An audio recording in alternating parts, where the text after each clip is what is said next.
la rectora Julieta Castellanos, el expresidente de la Comisión de Control y Seguimiento a la Reforma Universitaria, José Alfredo Saavedra, y usted a través de las líneas siempre abiertas de Radio América. Nuestro sistema de WhatsApp 9520-2080, 9520-2080. Moderador, periodista Lesman Aníbal Morazán Reyes. Contrapunto de Radio América, hoy viernes a la 1 de la tarde.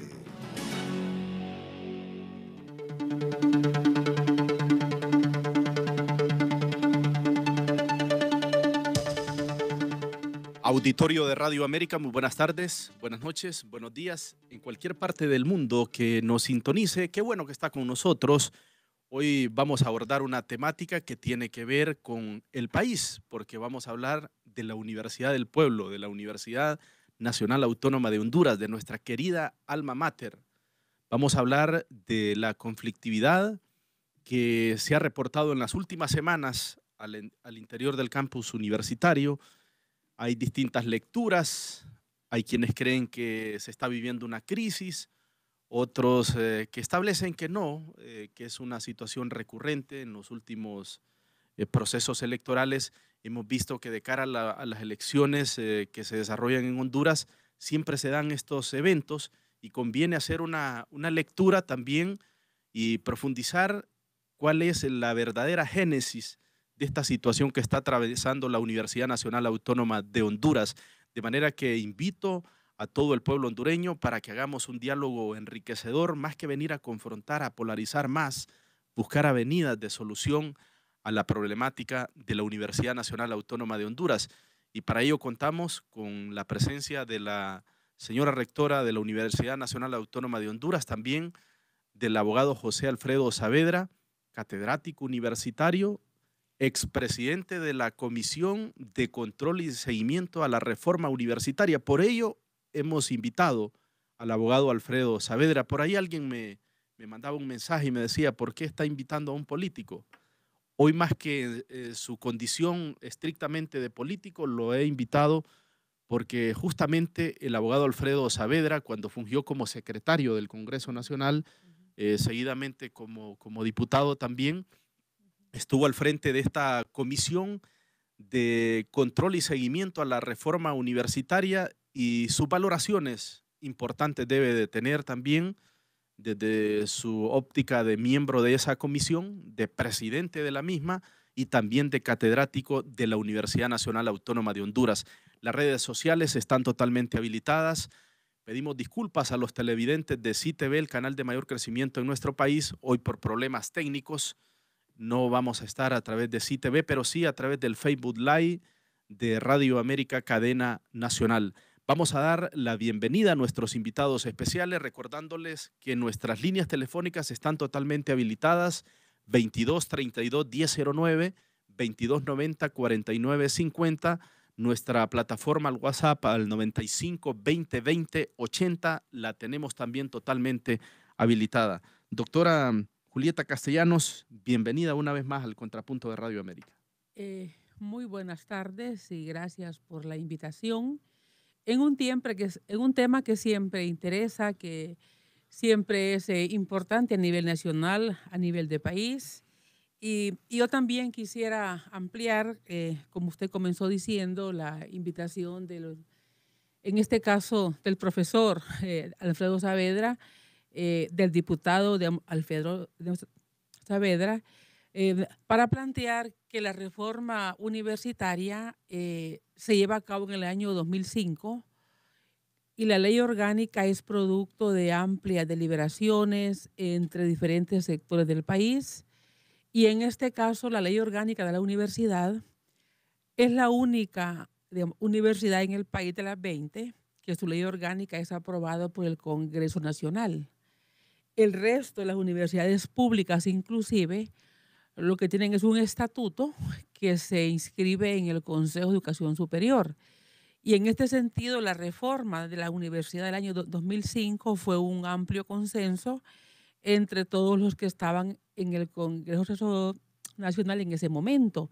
Y la Comisión de Seguimiento a la Reforma estuvo integrado por diputados de los 5 partidos políticos, por el Partido Liberal, don Alfredo Saavedra, por la UD estuvo Demos Tarján, por la DC, don Ramón Velázquez Nazar, Don por Toribio Aguilera por el PINU, don Pinto. Toribio Aguilera, y por el Partido Nacional, don Juan Orlando Hernández. Sí. Fueron los 5 diputados que estuvieron dando seguimiento a este proceso de reforma y que fundamentalmente, sobre todo al que estuvo muy, muy al tanto hasta antes de su muerte prácticamente fue don Toribio Aguilera, un gran universitario que sin lugar a dudas era un apasionado del tema. Él había sido, digamos, docente nuestro y graduado también de nuestra institución.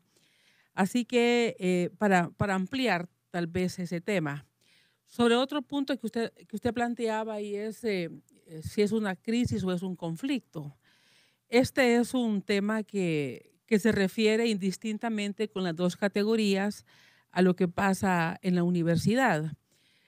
La universidad tiene varias dimensiones de su vida institucional. Tiene la dimensión académica, la dimensión administrativa, financiera, la dimensión de investigación, la dimensión de sus vínculos internacionales, la dimensión de su vinculación con la sociedad y obviamente, digamos, su quehacer y su comunidad universitaria que está integrada por estudiantes, docentes, trabajadores administrativos y de servicio. Quiero plantearle que en el plano académico la universidad pasa un momento, digamos, de avances importantes. Se ha mejorado mucho nuestra presencia internacional. La investigación, digamos, científica también ha avanzado. Por lo tanto, no hay elementos de que haya una crisis académica en la universidad, porque su componente de docencia, investigación y vinculación están avanzando y con un buen criterio. En el plano financiero administrativo tampoco tenemos problemas. La universidad desde la reforma, el año 2005, ha tenido un manejo de su presupuesto transparente. Ha habido fondos propios para hacer inversiones muy importantes, tanto aquí en Tegucigalpa como en sus campus, y por lo tanto no tendríamos tampoco una crisis financiera administrativa. Sí. Para nuestro criterio lo que hay es un conflicto con los estudiantes y con un sector de los estudiantes. ¿Y es personal con usted, doctora? Le siquiera... pregunto porque, discúlpeme, he reiterado desde anteayer, los dirigentes del MEU insisten en pedir su destitución, que usted renuncie. que usted renuncie.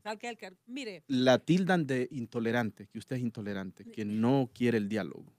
Bueno, eso también lo dice desde la perspectiva que se interprete y desde quien le interese plantear los puntos desde esa mirada.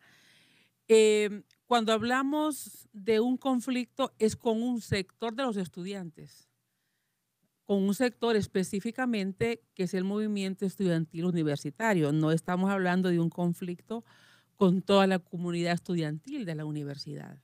Entonces, desde esa perspectiva tampoco podemos definir que sea un conflicto entre autoridades y estudiantes. ¿Qué porcentaje del estudiantado está aglutinado en el MEU? Mire, yo no me atrevo a plantearlo porque no hay un censo realmente y no quiero dar un dato que los estudiantes vayan a creer que estoy disminuyendo su potencial. Sí. Y no soy de las personas que va a inventarse una cifra.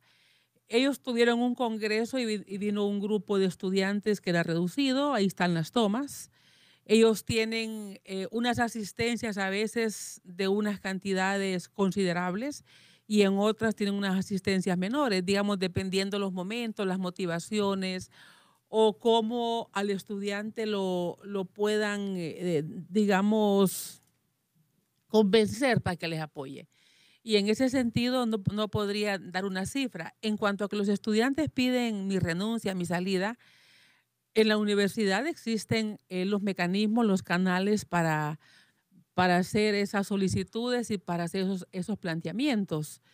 Yo creo que hay algo que es importante que se debe conocer y es que desde el año 2005 el estudiante no participa en el proceso de la elección de los cargos directivos de la universidad. No participa de manera directa, no participa como lo hacía en el pasado, pero en todo caso, me imagino que si cualquier sector de la comunidad universitaria pide la renuncia o destitución de un funcionario, tiene que fundamentarlo, tiene que demostrar las pruebas, tiene que haber el derecho a la defensa, eh, tiene que haber las audiencias para que uno pueda demostrar o pueda o no pueda, digamos, demostrarte lo que se le imputa, porque eso es una institución con normas. Sí. Entonces, en este sentido, no, en el momento que eso se dé, pues me imagino que la Junta, que es la que me nombró, verá, digamos, revisará y si lo que procede.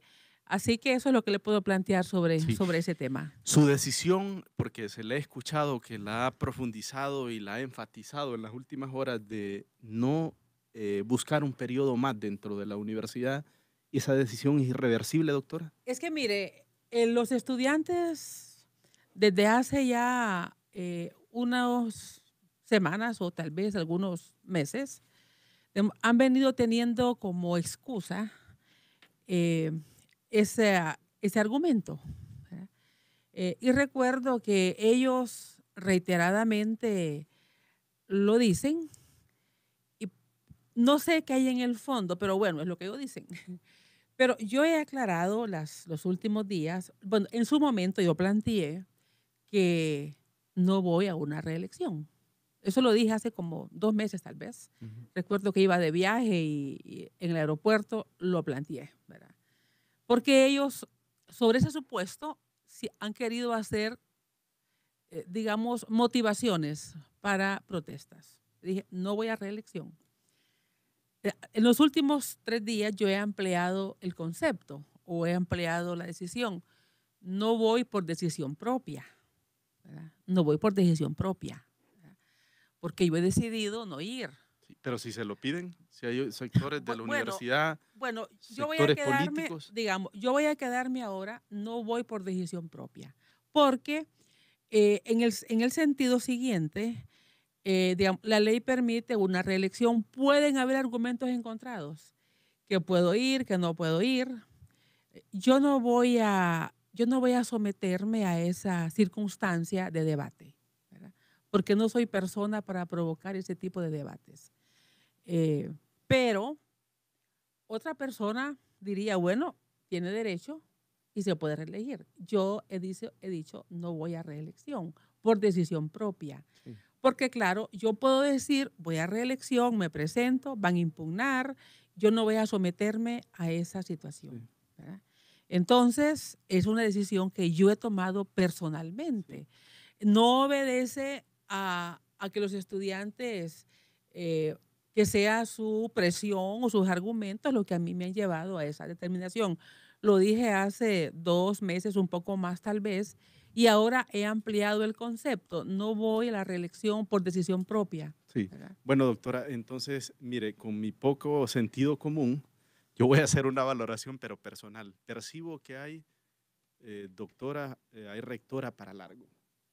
Que la señora, pero esta es una valoración personal, una intuición que estoy haciendo de lo que ha dicho la señora rectora. Vamos a darle la bienvenida al abogado Alfredo Saavedra, actual diputado al Congreso Nacional, expresidente del Congreso Nacional, y lo hemos tenido acá, decíamos en el preámbulo, porque alguien me escribió, ¿por qué invita a un político a un foro académico?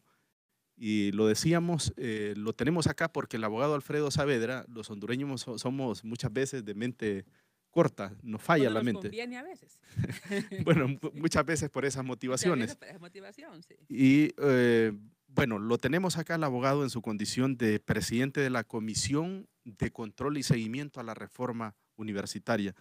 Abogado, bienvenido nuevamente al Contrapunto de Radio América, sus valoraciones de lo que está ocurriendo en la Universidad Nacional Autónoma de Honduras y si en su condición de presidente de la comisión ustedes están satisfechos con lo que proyectaron en aquel entonces que debía ocurrir al interior del alma mater. Bienvenido. Ledman, buenas tardes. Señora rectora, buenas tardes. Un gusto saludarla. a todos los amigos en cabina y al pueblo hondureño en particular. Como siempre, agradecido con este espacio donde podemos debatir temas sensitivos y sobre todo de interés para todos los segmentos de la sociedad. Este no es un problema de la Universidad Nacional Autónoma de Honduras, es un problema de la sociedad, es un tema de país. Construir patria es responsabilidad de todos. Es decir, acá, ante la problemática de la Universidad Nacional Autónoma de Honduras, todos los sectores, sin excepción, deberíamos de pronunciarnos, deberíamos de ser solidarios y de buscar distintos mecanismos que nos lleven a encontrar esos puntos coincidentes que tanto necesita la relativa o mucha paz que se vive al interior de la universidad. Primero quiero comentar así brevemente, yo soy producto de la educación pública. Yo no tuve acceso a ir a un kinder por la situación inicial de mi familia, éramos prácticamente desplazados de un sector del país por el tema de la guerra Honduras-El Salvador, y luego tuve acceso a una escuela pública y así sucesivamente. Soy egresado, graduado de la Universidad Nacional Autónoma de Honduras con muchísimo éxito, con excelencia académica. Siempre me distinguí ser un estudiante de esa naturaleza. La universidad es de todos, no de unos pocos. Y la verdad que se construye es la verdad que debe ser verdad absoluta. La verdad que se impone no es una verdad que funciona. El sector estudiantil, la autoridad en la universidad deben hacer un esfuerzo. Lo peor que le puede pasar a una sociedad es que sus autoridades se cansen, bajen los brazos y permitan que otros u otras que creen que la verdad es de ellos y que les asiste puedan imponer una agenda, o al contrario, que quienes reclaman espacios se cansen y dejen de hacerlo. Creo que en esto lo más importante es que valoremos la universidad en sus distintas fases. Yo llegué a la universidad en 1984, viví lo que es la universidad en distintas etapas, profesionalmente igual. Fuimos promotores, diríamos, en la última etapa de la reforma universitaria en el Congreso. Yo llegué al Congreso Nacional en el año 2002 y conocimos de cerca lo que es la reforma universitaria y estamos orgullosos de cómo la universidad logró, de un tiempo para acá, del 2005 tal vez, logró separarse de la actividad meramente partidaria. Yo no puedo negar, yo soy político, pero primero soy ciudadano, primero soy un profesional al servicio de la patria. Y la política es un complemento en mi vida que he tratado por todos los medios de hacer lo mejor posible. ¿Sigue siendo catedrático, abogado? Nos seguimos en la universidad. Yo soy un maestro por hora, no soy maestro ni a medio tiempo ni a tiempo completo. A pesar de mis posiciones en los distintos segmentos de la sociedad, nunca promoví o busqué un mayor espacio porque en aquellos tiempos era bien complicado. Yo no pertenecía al FUD, nunca pertenecía al FUD, que era quienes tomaban las decisiones en aquel momento. Lamentablemente digo porque cuando se vuelve partidario o se vuelve ideologizada cualquier lucha, cualquier espacio de participación, eso desmerita, porque no es un tema entonces de meritocracia y es un tema en el cual yo he estado claro en mi vida.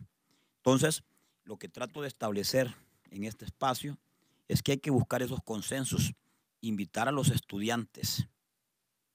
Si hay justa causa de movilización, de reclamo, hay que seguir en esa lucha, pero no hay que apartarnos de las rutas correctas para lograr los propósitos.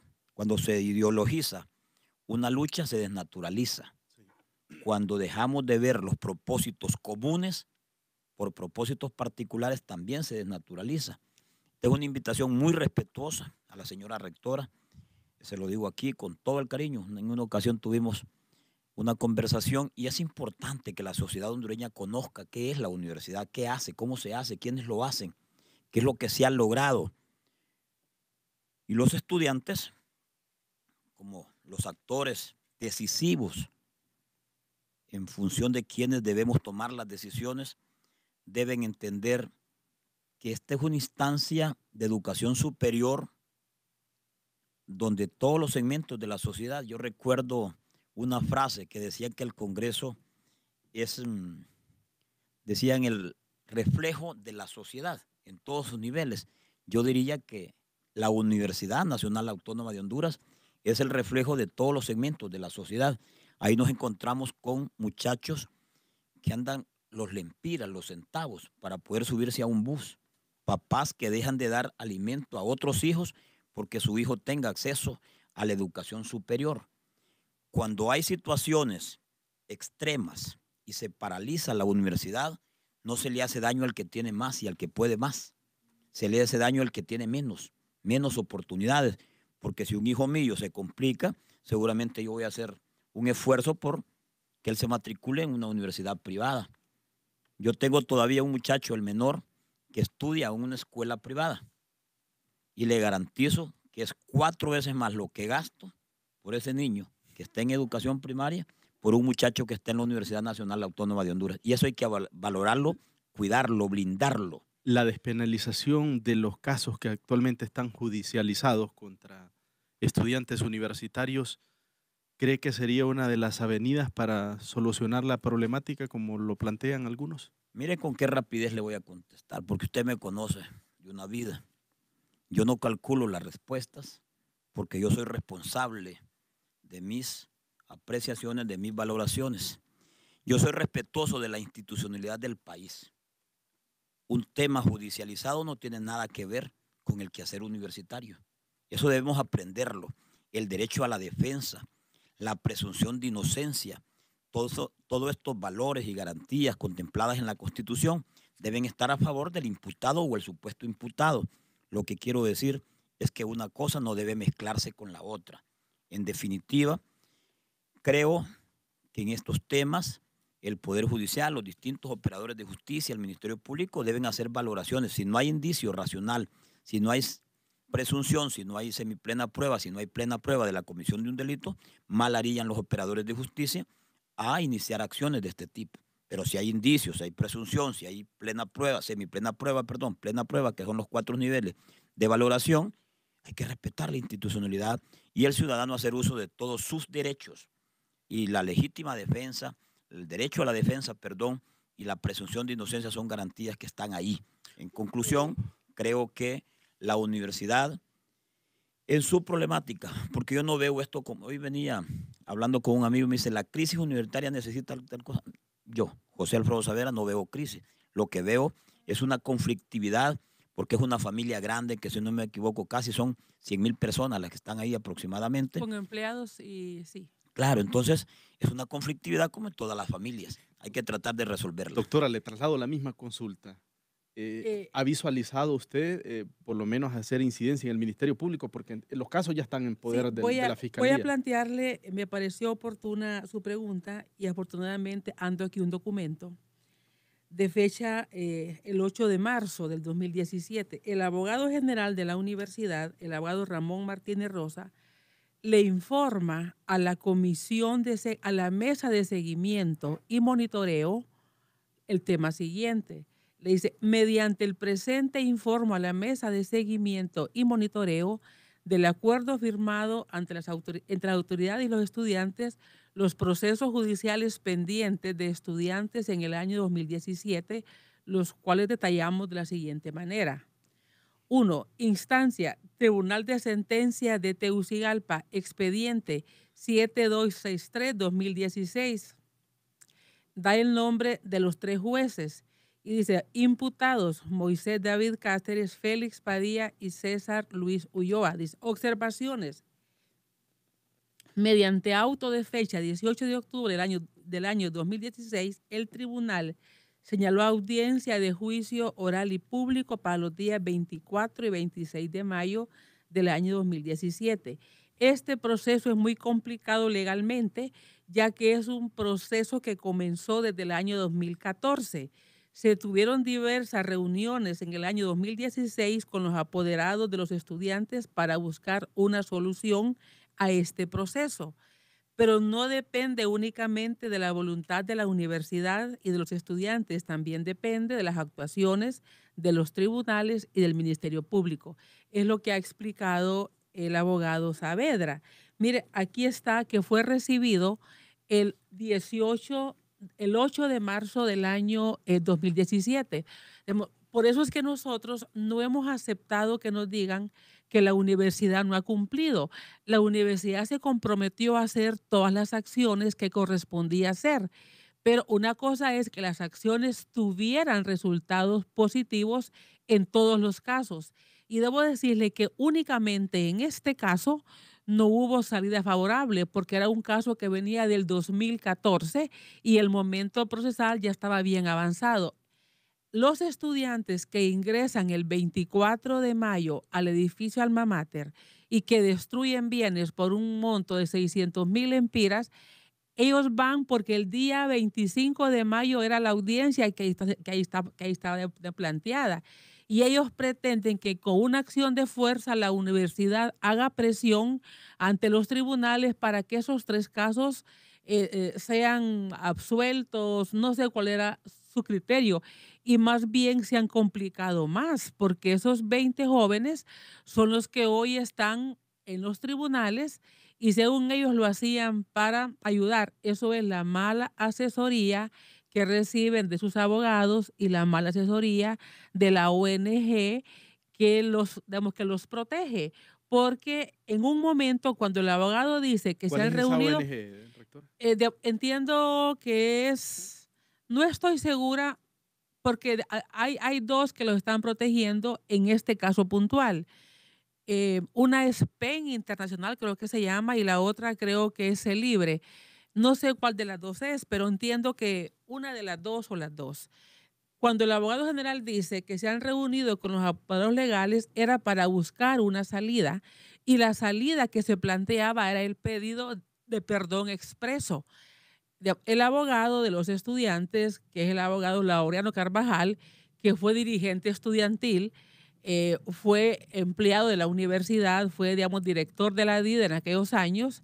Él miraba que también era una salida y redactan el documento en conjunto con los abogados nuestros, pero la ONG le recomienda que no acepten ese documento y que ellos van a presentar un documento de manera unilateral. Las consecuencias es que el tribunal digamos, los encuentra culpables y se espera una resolución ya individualizada para el mes de julio, entiendo. Entonces, ese documento lo que plantea es el informe que dio el abogado general a la mesa de mediadora. Y le dice, estos casos están complicados por esta y esta situación. Así que no pueden decirnos que la universidad no cumplió, porque ese caso es el detonante. Y fíjese que ese estudiante que está ahí, entre ellos, es con el que originalmente surge el problema en mayo del año pasado. ¿Usted se refiere a Moisés, a Félix o Sí, a Cesario? en el caso específico, digamos, de Moisés Cáceres. Este joven necesitaba matricular una asignatura que no tenía los requisitos. Y la vicerrectora en ese momento estaba como rectora por ley, la decana, digamos, de economía en ese momento, le autoriza, digamos, se reúne con el coordinador de la carrera para que le abran un cupo de y que llevara simultáneamente la clase de requisito y llevara también la clase para la cual necesitaba el requisito. Se la aprueban. Mire, ese joven tiene ya número de cuenta del año 1999 de matrícula continua. Entonces, pero no pueden decir tampoco que él se ha atrasado porque no se le han dado las oportunidades. Digamos, la rectora por ley le autoriza que le matriculen el requisito y la clase siguiente de manera simultánea. Entonces, la carrera de sociología se va a un paro en solidaridad con el estudiante. Y de ahí se extiende a otras carreras y esa es la génesis y luego viene el tema de las normas académicas. Hoy, los 20 estudiantes que tuvieron audiencia ayer se toman el edificio Alma Mater un día antes de la audiencia para que las autoridades vayamos, me imagino yo que será digamos, la idea, a los tribunales a decir, miren, este caso no lo toque. Nosotros no podemos darle instrucción a un juez. Nosotros estaríamos, o sea, nos estaríamos sobrepasando la independencia del Poder Judicial. Además, no nos corresponde, no es jurisdicción nuestra. Pero he traído la documentación para que usted mire que esto, digamos, a lo que ha llevado es que ellos creen que por la fuerza van a lograr todos sus propósitos. Y cuando ellos hacen estas acciones de fuerza, los resultados más bien se les han ido complicando más. Porque estos 3 jóvenes probablemente tengan una sentencia, pues ojalá que sea muy llevadera, que no hayan complicaciones mayores. ¿Aspiraría usted a que fuera absolutoria, doctora? Bueno, es que yo no puedo dar una opinión sobre el tipo de sentencia que esperamos. Yo no podría hacer eso. Pero los jueces valorarán la magnitud de lo que ha pasado. Más bien lo que se valora hoy es que la complicación mayor la tienen los 20 que entraron al edificio Alma Mater, porque ellos hicieron daños al edificio. ¿Qué ocurriría en el caso de los 20 estudiantes si, no tengo si se idea. despenaliza? O sea, ¿qué escenario o qué antecedente cree usted sería para la Universidad Nacional Autónoma si bajo cualquier figura ellos salen absueltos? Mire, yo le digo algo. El caso de estos 3 jóvenes, los 3 que leí, viene del año 2014. La universidad, por estos hechos, los suspendió por un periodo, por 2 periodos y hasta por 3, un año. La suspensión es la sanción que manda el reglamento estudiantil de la universidad, un reglamento que no fue hecho por nosotros. Es un reglamento que viene de la Comisión de Transición. Estos 3 jóvenes se fueron en amparo a la Corte con suspensión del acto reclamado y la Corte anuló, los amparó y quedó sin efecto la sanción que la universidad les había colocado. Y es una sanción que tampoco pone la rectoría, sino que es un comité que se crea en las facultades donde ellos pertenecen y es ese comité el que revisa y el que aplica la sanción. No tiene que ver la rectoría en este caso, porque no lo manda así la ley. Pero cuando la Corte los ampara a ellos por suspensión de un periodo, 2 periodos y 3, ellos vinieron más fuertes a la universidad. Porque ellos insisten en que usted fue quien los suspendió. Ellos vinieron, ellos conocen la ley y si no la conocen es peor todavía, porque ellos deberían de conocer el reglamento estudiantil. Pero si a mí me hubiera tocado, digamos, imponer la sanción, igual lo hubiera hecho, porque ellos habían cometido una falta. Pero yo voy a decirle que ellos cuando regresan, que la Corte les deja en suspensión la sanción que la facultad impone, que la universidad impone, ellos vienen peor. Porque ellos vienen con la idea de que ellos pueden hacer cualquier cosa en la universidad, que lo que hicieron no tuvieron ninguna penalidad, sí, y que ellos entonces pueden seguir y siguieron, a tal efecto que ellos tenían prohibiciones de participar en movimientos, en marchas en la universidad, porque era parte de mientras estaban investigando y no han acatado ninguna de esas disposiciones. ¿Usted está convencida que detrás de ellos hay políticos? ¿Que hay personas que les están estableciendo un guión a seguir? Mire, eso no es fácil determinarlo, pero uno lo que puede ver son las relaciones. Para el caso, es normal que en un movimiento estudiantil o un movimiento gremial siempre haya personas que simpatizan con el movimiento. Eso es así y eso en una universidad es más todavía. Que un movimiento estudiantil despierte simpatías también es muy normal. Lo que uno puede establecer son las relaciones que ellos tienen. Y yo creo que el límite es de si estas relaciones los llevan a cometer actos que más bien les complican más. Para el caso, el año pasado, en el conflicto del año 2016, pudimos ver profesores que les acompañaban en las tomas, que iban a verlos en la noche, les llevaban comida. Eso es normal en un movimiento estudiantil. Para el caso, yo estaba en mi oficina y yo miraba a la gente de teatro de la universidad que hacía obras de teatro en la plaza central de la universidad y que digamos, ridiculizaban a las autoridades universitarias, digamos, hacían mofa digamos, con actrices que se parecían, digamos, en figura 1. Claro, cuando un profesor hace esto, lo que está haciendo es incentivando. Cuando un profesor hace esto, está motivando este tipo. Cuando hay esa irreverencia de un profesor, esa malcriadeza de un profesor hacia las autoridades, eso en una universidad puede darse. Pero también estimula que el estudiante sea malcriado, sea irreverente. Para el caso, yo pude ver obras de teatro que las dirigía, digamos, el maestro Tito, el de teatro, no me acuerdo el apellido, ¿verdad? Y yo lo miraba desde el balcón de la rectoría y decía, es Tito el que está dirigiendo la obra de teatro. Y veía a los estudiantes, digamos, que se mofaban de las autoridades. Entonces, claro, eso no es constructivo desde mi punto de vista. Más constructivo sería si los profesores tuvieran con ellos seminarios, les plantearan los problemas, digamos, las nacionales, de la universidad, digamos, o del país, pero hacer ese tipo de actitudes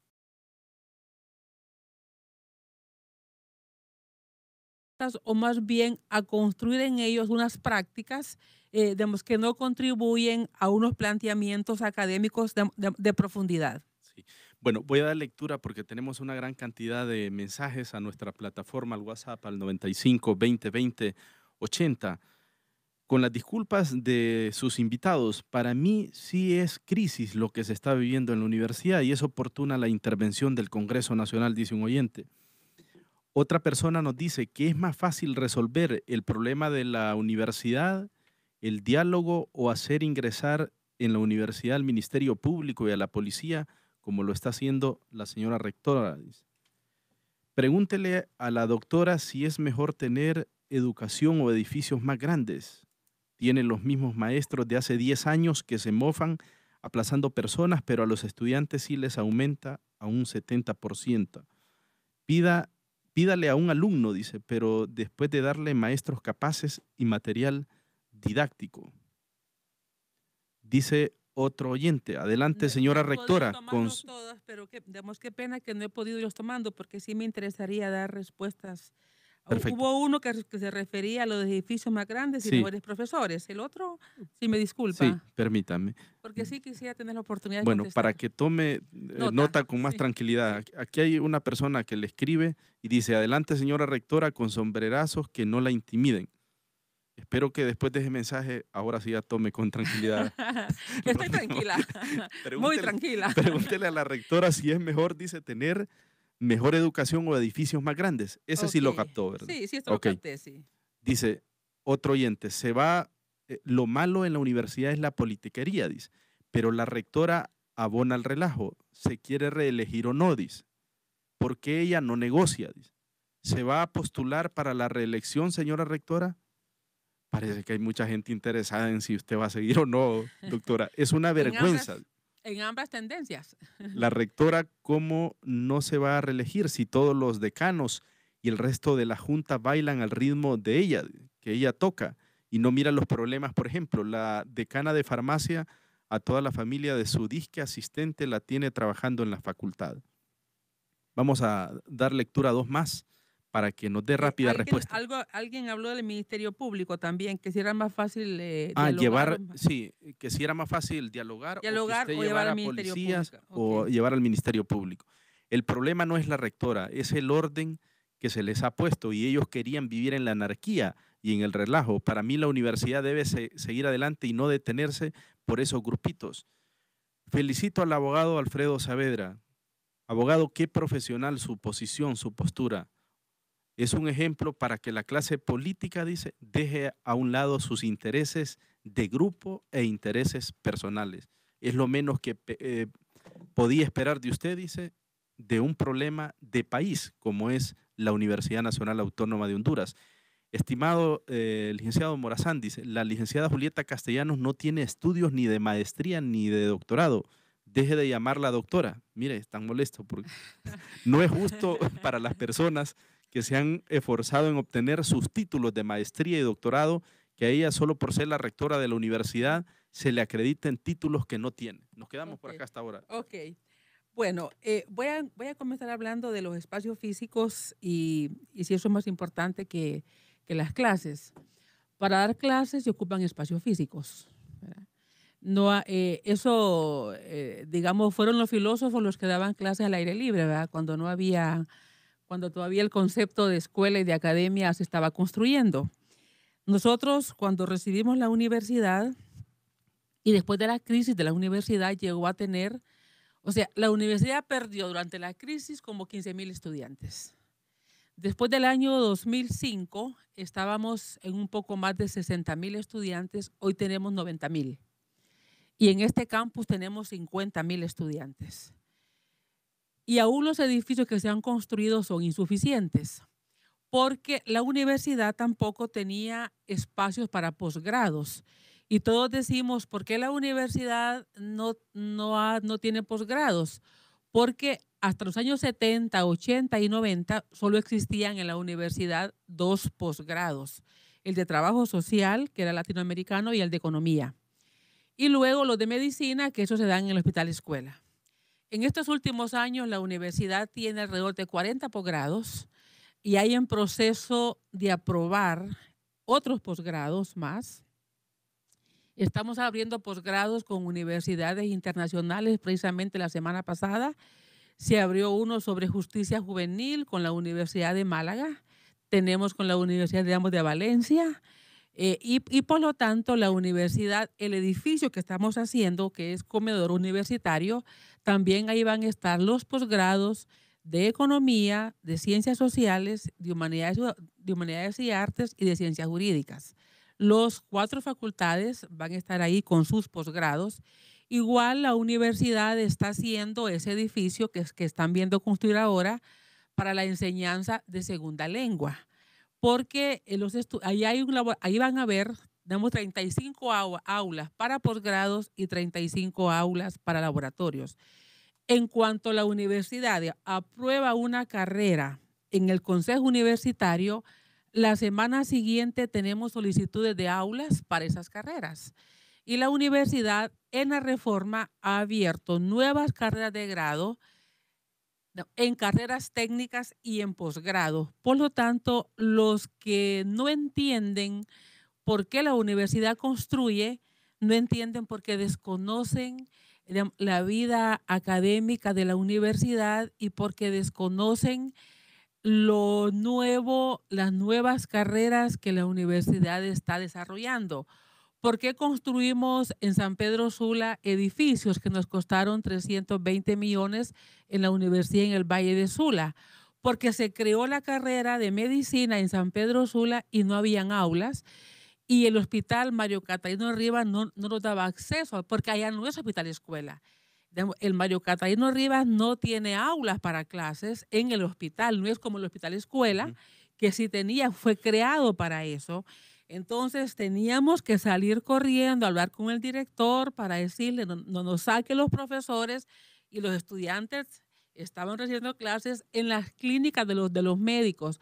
Así que la gente no sabe lo que o no se da cuenta, y de repente no tiene por qué darse cuenta porque su vida es otra. Sí. Pero cuando critican, digamos, tampoco tienen el cuidado o tienen la prudencia de informarse y agarran, y ahora con las redes es más todavía, pero bueno, esta es libertad de expresión. Y al oyente que nos dice que no le digamos doctora, ¿qué le no, a eso voy después. Ese es el último, digamos, que preguntó. Entonces, en este sentido, las construcciones todavía hoy son insuficientes, las que se tienen, porque no es lo mismo pasar de 62,000 estudiantes a 90,000 estudiantes en los mismos espacios. Eso es imposible. ¿Por qué no se negocia? Que vamos a negociar, los delitos no se negocian.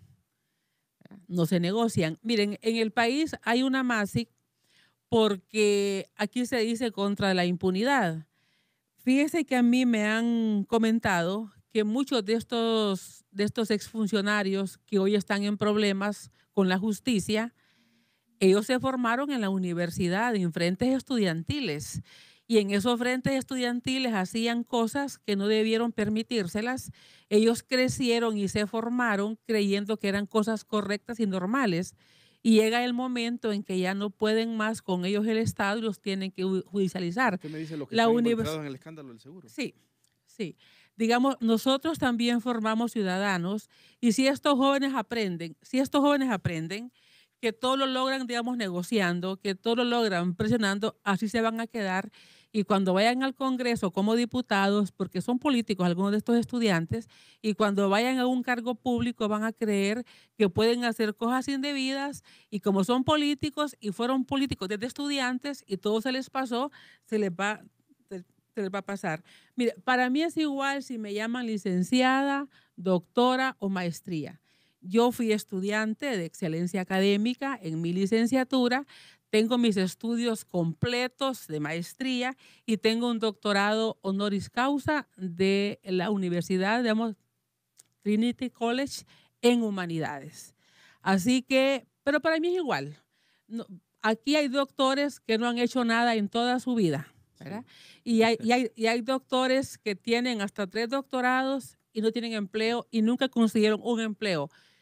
Yo, mis credenciales están expuestas en el trabajo que he hecho en mi vida universitaria. Doctora, solo discúlpeme, y para acuñar esa respuesta también, por aquí un buen amigo de infancia me dice, mira, cuando lo entierran a uno, no le dicen, no le ponen ahí en la cruz licenciado, doctor, le colocan el nombre.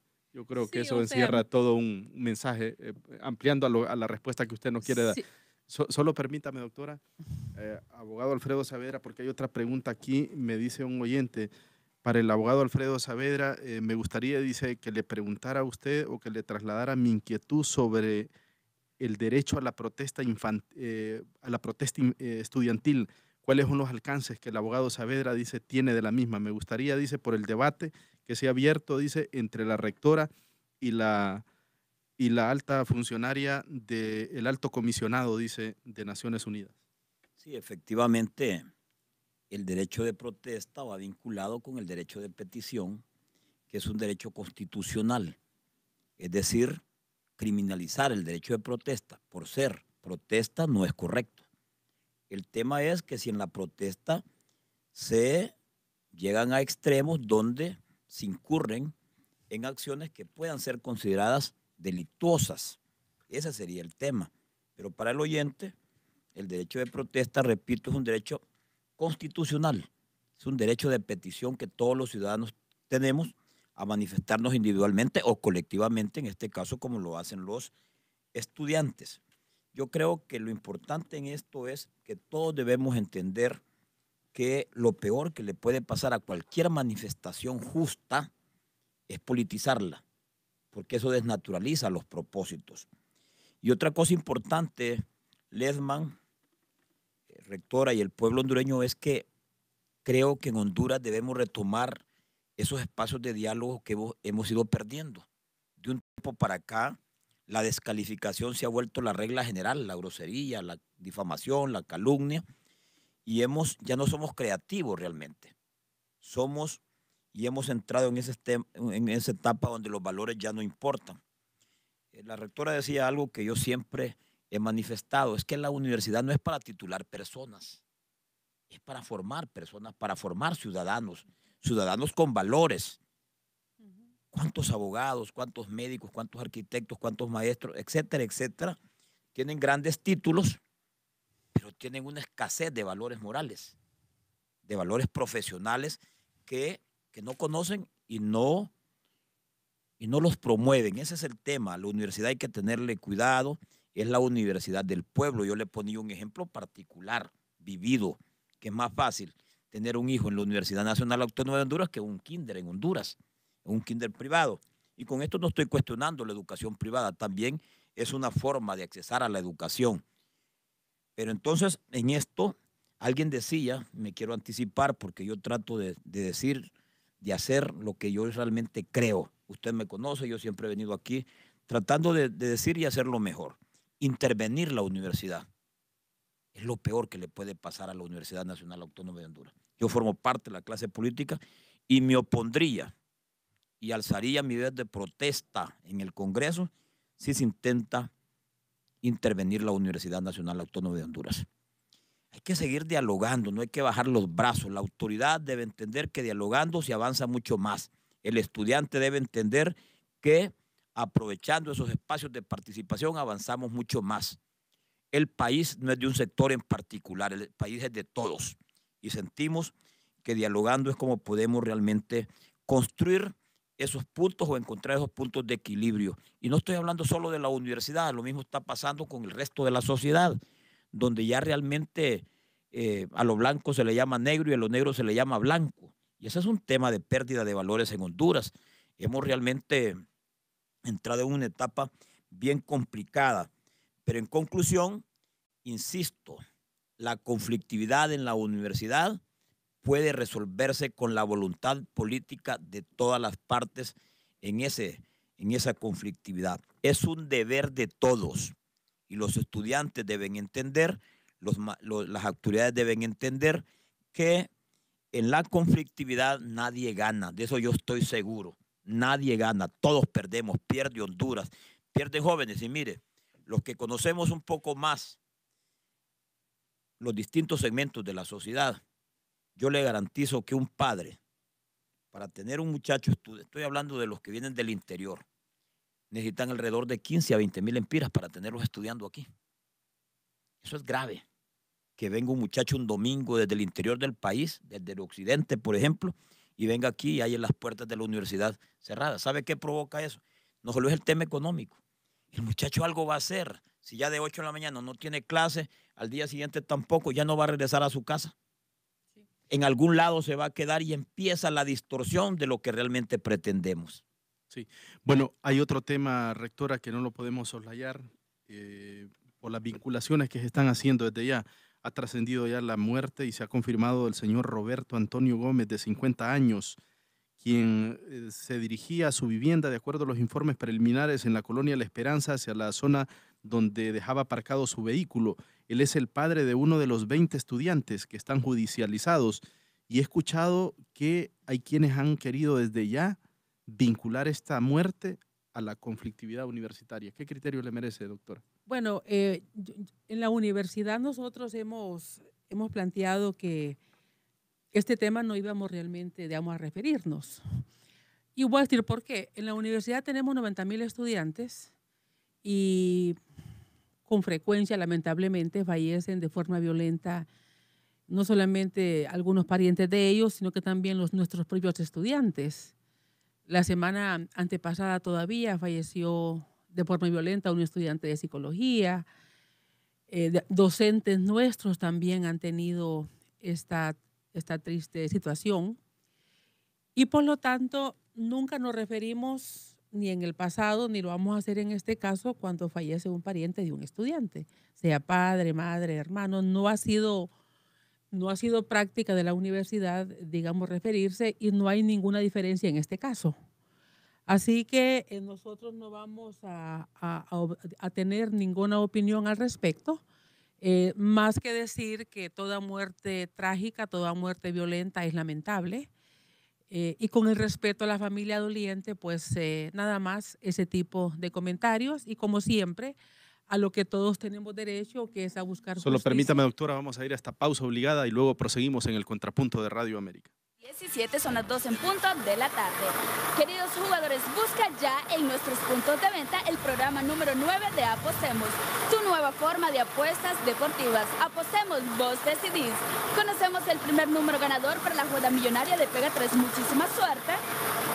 Es el 06, segundo número.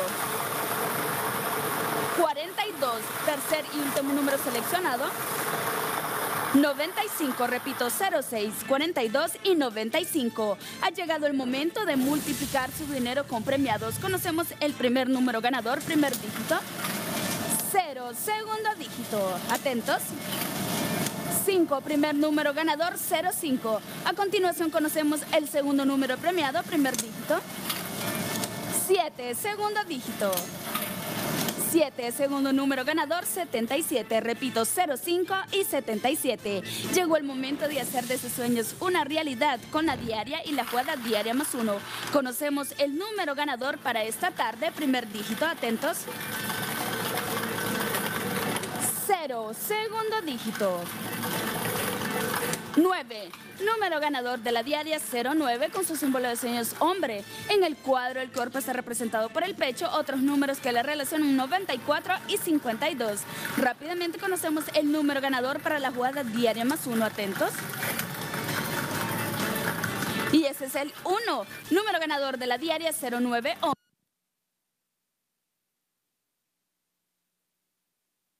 Las Esferitas de la Esperanza presentaron el sorteo Loto.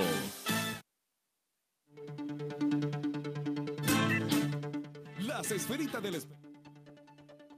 Las 2 de la tarde con 1 minuto. Miguel, ya estamos al aire. Proseguimos aquí en el Contrapunto de Radio América. Estamos debatiendo alrededor de la situación que atraviesa actualmente la Universidad Nacional Autónoma de Honduras. Tenemos una gran cantidad de mensajes y vamos a leer el mayor número de ellos. Siempre vamos a ir alternando con las posiciones de nuestros panelistas, el abogado Alfredo Saavedra, y estaba en el uso de la palabra la señora rectora para que culmine su idea. Sí. Doctora. No, estaba concluyendo que en este caso particular, con el respeto a la familia doliente, es un hecho lamentable, es un hecho que uno se encuentra de pronto en esas circunstancias sin imaginarse que eso le va a pasar en la vida. Pero que en lo particular la universidad no ha acostumbrado a emitir ningún comunicado cuando ha fallecido de manera violenta algún pariente de estudiante. Sí nos hemos referido cuando es algún docente. Sí. Y cuando es algún estudiante, pero no por sus parientes, y en este caso no hay ninguna diferencia para nosotros. Sí.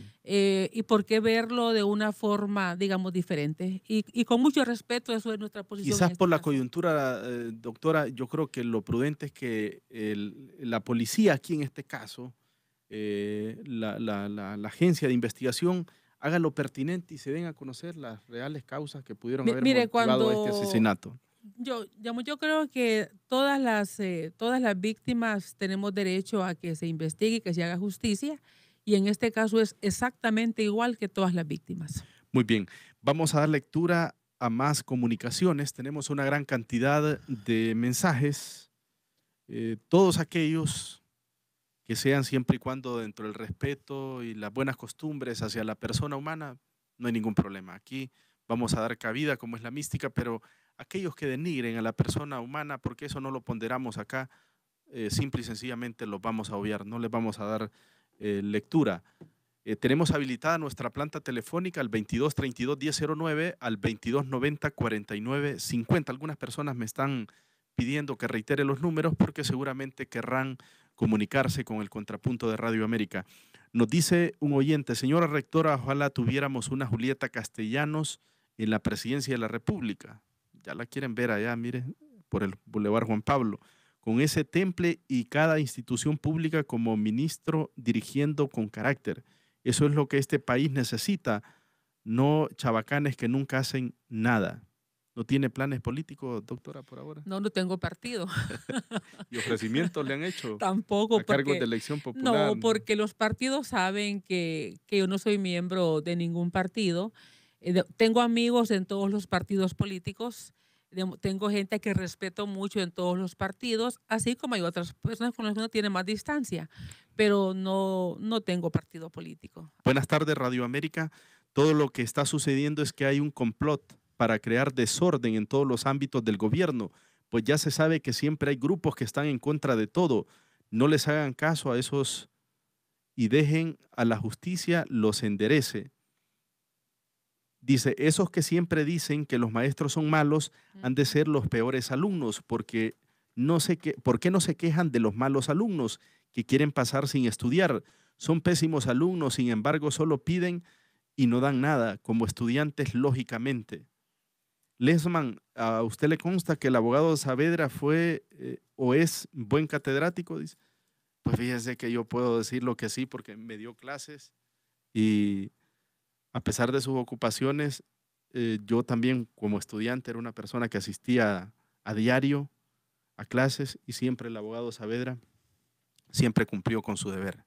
Yo puedo dar fe que en efecto es un buen catedrático. Buenas tardes, la señora rectora debe ser clara si va por otro periodo, dice, porque no es ético decir que personalmente no va y deja abierto, dice, que si la proponen para que siga ella, dice. El Consejo Universitario lo conforman los directores de los centros regionales en Comayagua. El director Oscar Mesa Palma no cumplió con los compromisos pactados con los estudiantes de la zona. Incluso este director embarazó a un estudiante, dice. Bueno, un señalamiento muy, muy grave. Ledman, pregúntele por la propuesta que le envió la Facultad de Ingeniería en febrero. ¿Por qué no ha tomado en cuenta? ¿Por qué no la ha tomado en cuenta? ¿Y por qué no recibe la propuesta del movimiento estudiantil universitario? Pregúntele al abogado Saavedra. Yo veo una crisis, dice, como lo decía alguien que me antecedió. Si no cree que es necesario ya que el Congreso intervenga, dice. No veo voluntad ni de la señora rectora ni de los estudiantes. A ambos los percibo cerrados, dice. Abogado Alfredo Saavedra. Creo que mi posición fue explicada ampliamente. El peor escenario de la universidad, tanto del reclamo estudiantil como de la posición de la autoridad, es la intervención de la clase política. El Congreso Nacional está representado por varios partidos que en definitiva no le haríamos bien con nuestra participación en la universidad. Yo aprovecho este espacio para promover el diálogo, para que recuperemos los espacios que hemos perdido.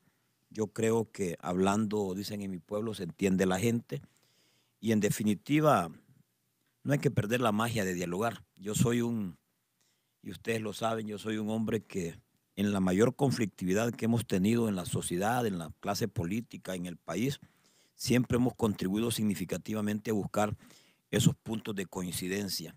Si no tenemos la capacidad civilizadamente de encontrar puntos de coincidencia, quiere decir que este país va al fracaso total. La universidad no es una parte aislada de Honduras, es parte integrante de Honduras y yo voy a insistir en eso. La universidad es la Universidad Nacional Autónoma de Honduras, es la universidad del pueblo. Yo tengo vinculación con otros sectores, o sea, ¿usted está convencido de educación superior? Que la solución, las avenidas de solución deben encontrarse al interior de la misma universidad. Están obligados a encontrarlos, porque no esperen que otros actores se involucren. No es sano para la universidad, no es sano para los intereses. Mire, cuando se pierde la objetividad, se va a perder la objetividad cuando otros intereses particulares y de grupo entren en acción. Yo formo parte de la clase política y ustedes lo saben, pero eso sería realmente retroceder enormemente. Los procesos de reforma no ha sido voluntad de Julieta Castellano, ni de Juan, ni de Pedro, ni de alguien, ni de algún político en particular. Ha surgido de la necesidad de un pueblo. Y este proceso de reforma impulsado del 2005 para acá no ha sido fácil. Yo recuerdo cuando el doctor Jorge Haddad renunció en 2 ocasiones. Un ciudadano a quien yo aprendí a respetar muchísimo por su calidad humana, pero sobre todo por esos valores que trataba de impulsar con cada palabra, con cada frase que decía. En ese sentido, creo que debemos seguir empujando porque esta reforma, hubo una pregunta ahí de que si nosotros estamos satisfechos, fue al principio con lo que proponíamos. Todavía no, falta más porque la calidad debe ser en todo. Y cuando hablamos de construir edificios, los espacios para la educación todavía hace falta. Es decir, creo que el estudiante, los maestros, las autoridades deben entender que en el mundo globalizado en que vivimos, el diálogo debe ser primero. Y quiero terminar diciendo esto, en cuanto es un deber de todos. Es un deber de todos y eso debemos tenerlo claro. Cuando usted me invitó, a pesar de estar enredado con múltiples ocupaciones, le dije que con el mayor de los gustos, aun y cuando con esta participación en este espacio yo me expongo en el otro tema. Sin embargo, vale la pena exponerse cuando estamos claros y convencidos que el tema universitario nos incumbe a todos. Algunas cosas, dice otro mensaje que nos escribe otro oyente, algunas cosas los muchachos las hacen y la razón les asiste. Ante esas cosas, ábrase al diálogo, señora rectora, dice. Se va a reelegir, segura, Julieta se va a reelegir. Mire, yo voy a referirme a temas que quedaron pendientes porque son importantes. Hubo alguien que se refirió a los malos maestros y yo debo de reivindicar a los buenos profesores. La universidad tiene excelentes profesores, excelentes investigadores, autoridades comprometidas. No vamos a decir que el 100% de los profesores son excelentes. De hecho, los mismos estudiantes los evalúan, los mismos estudiantes saben quiénes son sus profesores, pero la universidad cada día tiene profesores que están investigando, que están publicando. Ahora mismo están saliendo profesores que van a España, que van a Canadá a presentar sus trabajos de investigación con institutos de otros países. Así que no es cierta esa aseveración. Lo que pasa es que aquí es bien fácil, en el país es bien fácil descalificar, pero nadie da los datos, nadie confirma y es una sociedad donde mucha gente quisiera que nada funcionara, que todo estuviera mal. Y esta misma gente que impulsa a estos jóvenes, ellos parten de la teoría del caos total, que todo se destruya para justificar y para cambiar todo. Y más bien les molesta cuando algo anda mejorando porque siente que les quite el argumento, que se les quite el motivo de su reivindicación. Yo debo decirle que la universidad tiene un programa de relevo docente que está enviando a jóvenes recién graduados que no tienen que ser necesariamente docentes nuestros, que están yéndose a estudiar a las mejores universidades. Tiene 50 millones de lempiras anuales para este proyecto y están regresando ya jóvenes que vienen con competencias enormes. Por otro lado, también la universidad cada vez tiene más publicaciones, más revistas indexadas. Lo que pasa es que aquí la comunidad académica es muy débil y más bien a la gente le gusta el cuento, le gusta, digamos, difamar, calumniar. Hoy creen que leer Facebook es estar ilustrado y han dejado, digamos, de leer los libros, de consultar las fuentes. Y sobre todo ahora estamos en un momento donde cualquiera agarra y escribe un mensaje, digamos, difamatorio y calumnioso. Yo en lo particular no contesto ni ofensas ni calumnias si la gente no da su rostro, si no se esconde sobre un número telefónico. ¿Usted usa sus redes sociales? No, no las uso. Porque me di cuenta que inclusive había personas que abrían hasta 18 cuentas para atacar desde ellas y atacaban los hijos de ellos, atacaban los cónyuges. Inclusive hubo gente aquí que les cerraron sus cuentas porque tenía ese tipo de prácticas. Entonces, una vez me puse a contar como 120 mensajes y de los 120, más de 70 venían de las mismas personas. Entonces me di cuenta que es una pérdida de tiempo. No pierdo tiempo en eso realmente. Yo creo que la gente cuando es seria, cuando la gente es responsable, dice las cosas de frente, dice las cosas abiertamente y las dice responsablemente porque sabe que si calumnia puede tener consecuencias, pero detrás de un número telefónico, que a veces el chip lo tienen solamente para calumniar, pero no está registrado, entonces escriben cualquier grosería a las cuales yo no me refiero. Así que yo voy a reivindicar los buenos docentes universitarios, esos que publican, esos que escriben, esos que estudian, que van a seminarios, que tienen a la universidad en un ranking mejor. Es más, que antes ni siquiera aparecía en un ranking la universidad. Y esos son los profesores y sus estudiantes, porque también tenemos estudiantes, sobre todo en las áreas básicas, que están haciendo buenas investigaciones. Quiero decirle lo de las ingenierías. La propuesta de ingeniería de las nuevas edificaciones ya está en proceso de diseño y el costo es de 800 millones de lempiras. Ciencias de la Salud, lo que se ha hecho tanto en San Pedro Sula como en Tegucigalpa, supera los 500 millones de lempiras.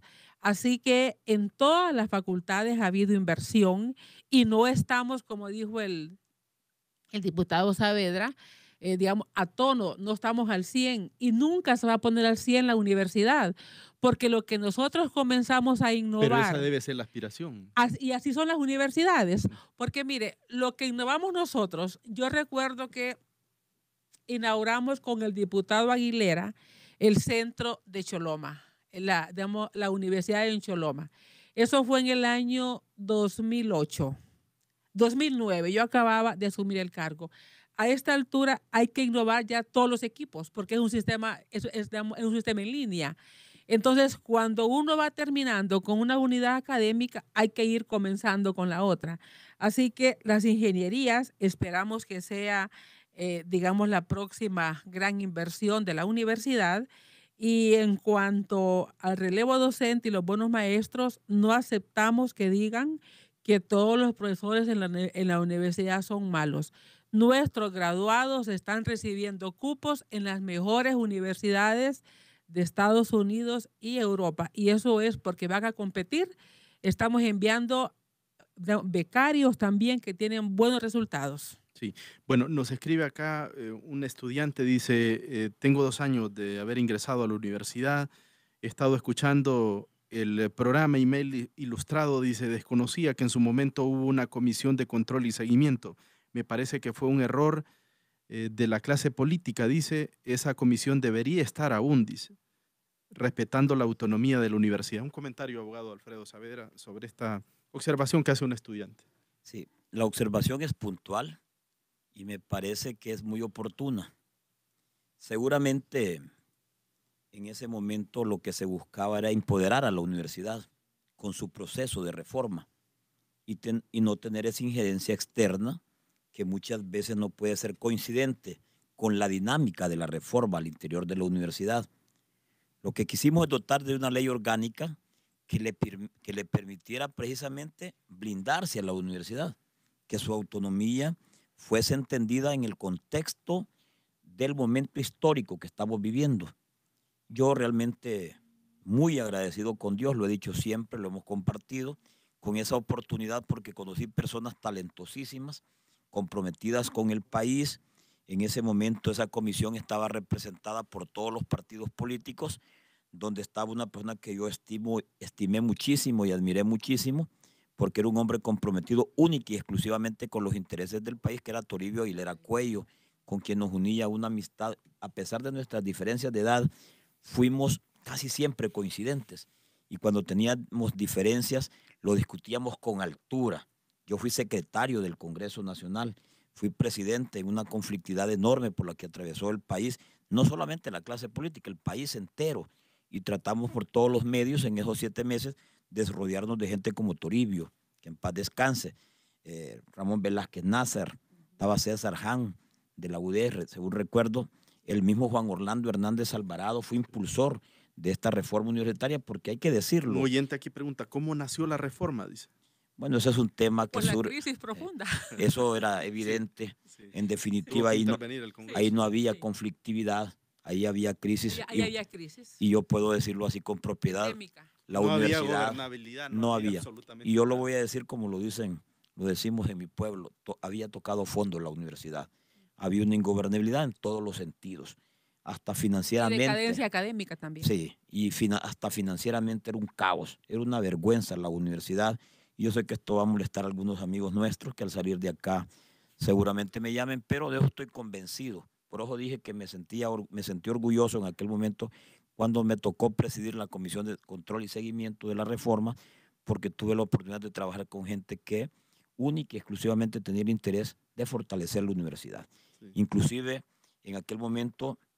¿Y recibió críticas de gente de su mismo partido, sí, por esa posición? Sí, para eso había mucha resistencia en los partidos tradicionales. Pero si le tocara repetir sus posiciones... Lo volvería a hacer con el mayor de los gustos. En esto no es de quedar bien con nadie, es quedar bien con uno mismo de cara al presente y de cara al futuro. Yo tengo hijos, yo quiero heredarle a mis hijos y a mi descendencia otros niveles de participación. Cuando no se tiene una educación de calidad, eso se ve reflejado en el diario vivir. Sí. Yo estoy convencido que la educación transforma al ser humano. Y no estoy hablando de títulos, porque yo estoy convencido que no es el tema de títulos lo que convierte a un ciudadano en un ciudadano de bien en función de la colectividad. Pero la educación transforma los pueblos, porque uno educado no necesita estar empleado en ninguna parte de la estructura, por ejemplo, del Estado. Eso nosotros lo vivimos en mi familia, y lo digo así con propiedad en un escenario como este. Nosotros buscamos educarnos para la vida, para inclusive ser proveedor de servicios y generar empleo, no estar dependiendo de un empleo. Entonces, en este sentido, la universidad, como ha venido, diríamos, desenvolviéndose, es un imperativo categórico que busquemos la mesa del diálogo, que hay que volverse flexible. Yo a la doctora le decía, sí, a la rectora en una ocasión, la flexibilidad no es sinónimo de debilidad. La flexibilidad es sinónimo de fortaleza. Así lo veo yo. Y los estudiantes igual deben entenderlo. Flexibilizar su lucha no es sinónimo de debilidad. Es compromiso con un país. Usted me mandó el último comunicado, decía que estaba abierta al diálogo, sí, en la parte académica. Yo quiero aclarar, porque da la impresión que nosotros no hablamos con los estudiantes. Es más, ahora estamos ubicando todos los videos que tenemos de las reuniones, porque nos reunimos con el MEU en pleno el 17 de marzo de este año, y afortunadamente la UTV no transmitió en directo porque no nos pareció que era necesario. Cuando nos dice nos reunimos, ¿usted estuvo en esa Estuve reunión? En la reunión, claro. Sí. Y el vicerrector Ajax Irías también. Luego hemos recibido como en una ocasión a todos los estudiantes que representan a las diferentes carreras de ingeniería, las 6 carreras, y ahí estuvo el decano de ingeniería y estuvo los jefes de carrera y los coordinadores, los jefes de departamento y los coordinadores de las carreras. Y algunos profesores también de estos nuevos que han regresado con sus estudios de maestría de España y que están impulsando las nuevas carreras en esa facultad. Nos hemos reunido con las estudiantes de la carrera de pedagogía, creo que con ellos van ya como en 4 ocasiones. Vamos a colocar los videos de esas reuniones con el MEU, porque inclusive ahí la gente va a poder constatar cómo nos hablan ellos a nosotros. Yo recuerdo que un estudiante de los que ingresó ahora el 24 de mayo al edificio Alma Mater, estuvo en esa reunión y la forma como él se refiere a nosotros, la gente que lo mire va a poder calificarlo. O sea, nosotros nos hemos reunido con los estudiantes. Ahora, ¿qué es diálogo y sobre qué se dialoga?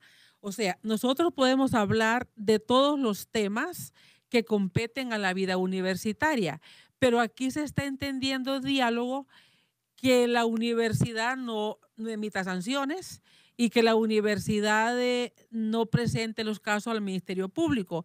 Hubo una persona que dijo, no es más fácil dialogar que llevar al Ministerio Público los casos. Cuando una gente comete delitos se va al Ministerio Público, porque la universidad no tiene potestades para sancionar. Así que si ha habido diálogo, va a seguir habiendo diálogo en temas académicos.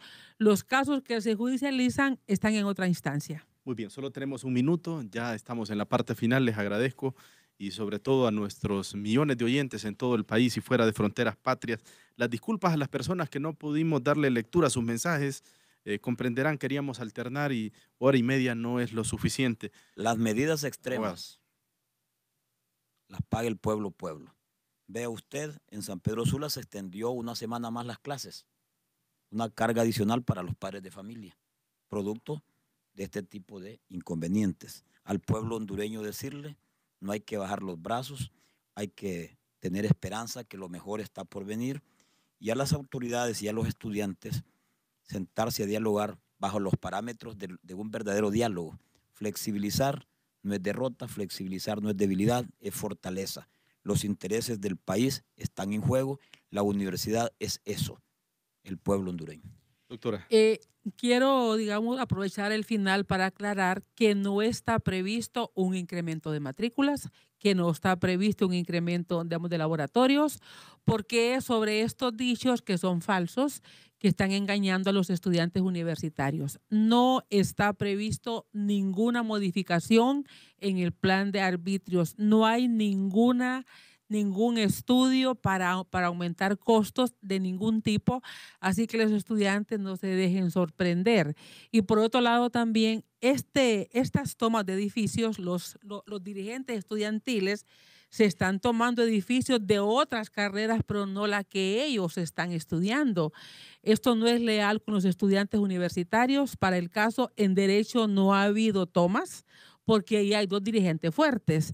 En Ingeniería hasta hoy hubo tomas, porque hoy viernes no hay clases, porque hoy viernes las clases son más de lunes a jueves. Entonces, que no le hagan este engaño a los estudiantes. ¿Qué edificios se están tomando? El 4A y el 4B, que hoy es D1 y F1, porque ahí son estudios generales. Están perjudicando a estudiantes y estas tomas son en contra de los estudiantes. Mire, el año pasado se perdió un periodo. A los profesores tuvimos que pagarles, porque los profesores, si no les pagaban, nos demandaban el Ministerio Público, el Ministerio Público, y si no hubiera habido, digamos, clases, no era por culpa de ellos, era por culpa que los edificios estaban tomados. Entonces, los docentes, las autoridades, cada 20 reciben su sueldo. A los que están perjudicando es a los estudiantes universitarios, esos que hacen sacrificios, y muchos estudiantes tienen una matrícula de hace 19 años, 15 años, 10 años, 8 años. También hay estudiantes en el movimiento que tienen buenas calificaciones, algunos de excelencia académica inclusive, pero los que no les importa perder clases es porque ya han estado 19 años en la universidad, 15 años, 10 años, y perder un periodo o una clase más no significa nada para ellos. Así que el lunes nosotros esperamos tener una semana donde las actividades puedan darse. Y en este sentido, yo le reitero, los profesores cada 20 reciben su sueldo, sí. Los que pierden son los estudiantes. Recuerdo que hubo un presidente de la FEU que era mayor que el decano o el rector que iban a elegir en su momento. ¿Se recuerda, rector? Hubo un presidente de la FEU que tenía 45 años y el candidato a rector tenía 36. Entonces, eso era la universidad del pasado. Ahora esa universidad quedó atrás con la nueva reforma universitaria. Muy bien, solo hay tiempo para decirle gracias. Ya viene todo el equipo deportivo comandado por Eduardo Flores, por Henry Marvin. Gracias por su sintonía. Dios mediante, nos escuchamos el próximo viernes seguramente con otro tema de interés nacional como es la mística aquí en el Contrapunto de Radio América. Muy buenas tardes. HRLP Radio América.